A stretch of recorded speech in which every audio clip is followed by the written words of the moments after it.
o segundo perigo. Olha a chance, olha o gol, pé esquerda, bateu. Olha o gol, olha o gol, olha o gol. Gol!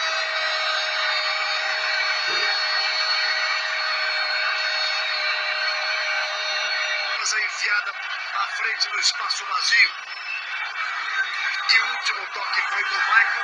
Bonito toque, muito bonito toque do Pedro Rocha. Trouxe, olha só, espetacular. Ele faz o corte. Chegou rasgando, meu.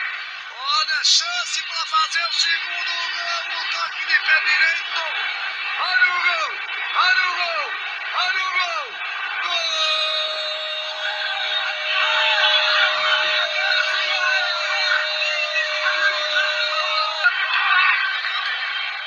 Pedro Rocha, o nome dele. Nós estamos mostrando um pouco a repetição e ele fez sozinho, cara.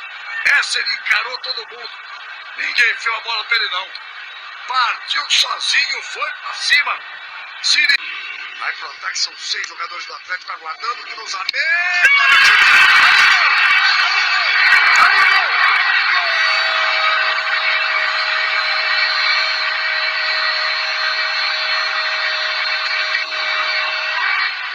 Veja o cruzamento.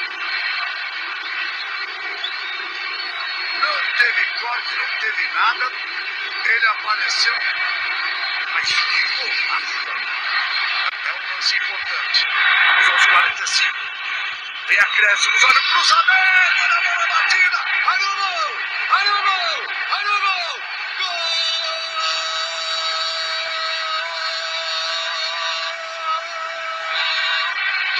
E agigantando de novo a vantagem para o jogo da quarta-feira. Lance todo do Jeromel.